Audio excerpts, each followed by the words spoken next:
নমস্কার বন্ধুরা, নিয়েছি দেখুন সজনের ফুল। সজনের ফুল কিন্তু খুবই ভালো একটা রান্না। তো আমি এখানে সজনের ফুলটা বড়া বানাবো। বড়াটা বানানোর জন্য, পকোড়াটা বানানোর জন্য এখানে নিয়েছি পেঁয়াজ লঙ্কা কুচানো। পেঁয়াজ লঙ্কা কুচানো, এবার এটা আমি দিয়ে দেবো এর সঙ্গে।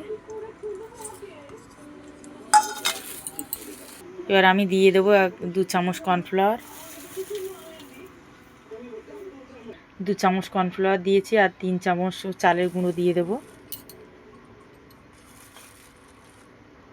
দেখুন চামচটা কিন্তু খুব বড় নয়। আর খুব দিয়ে দেবো লবণ পরিমাণ মতো দিয়ে দেবো। এখানে দিয়ে দেবো একটু হলুদ গুঁড়ো, এর সঙ্গে দিয়ে দেবো একটু ঝাল লঙ্কার গুঁড়ো ঝালের জন্য। এখানে দিয়ে দেবো একটু কালো জিরে, আর এখানে দিয়ে দেবো একটু আদা। আমি আদাটা গ্রেট করে নিয়েছি, একদম বাটা নয়, তো আপনারা চাইলে বাটাও আদা দিতে পারেন। এবার আমি মেখে নেব। নিয়েছি, কোনো জল দিইনি, লবণ দিলেই জল ছেড়ে দেয়। তো আমি এখানে একটু তেল দিয়ে দেবো। দেখুন এইটুকুনি তেল নিয়েছি, তেলটা আমি এর সঙ্গে ছড়িয়ে দিয়ে আমি একটু ভালো করে মাখিয়ে নেব। একটা কড়াই বসিয়েছি, কড়াইতে তেল দিয়ে দেব। আমি এইখানে একটু সুজি দিয়ে দেব। সুজিটা আমি ভাজিনি, কাঁচাই সুজি।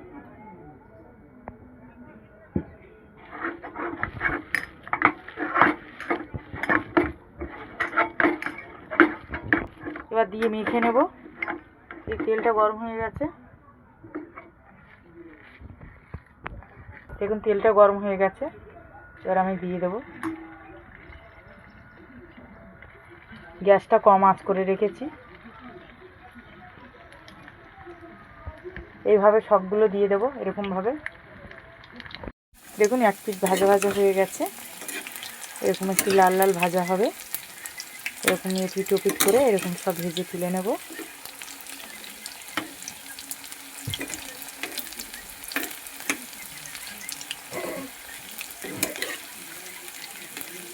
দেখুন দেখতে কিন্তু দারুণ সুন্দর লাগছে।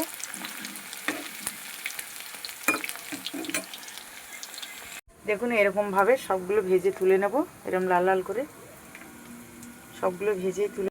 দেখুন বন্ধুরা, আজকের আমি বানিয়েছি সজনের ফুলের পকোড়া। তো আপনারা পুরো ভিডিওটা দেখুন, রেসিপিটা কেমন হয়েছে অবশ্যই কমেন্টে জানাবেন। আর ভালো লাগলে ভিডিওটা সাবস্ক্রাইব করুন, লাইক করুন, শেয়ার করুন, পাশে থাকুন আবার একটা নতুন ভিডিও দেখার জন্য।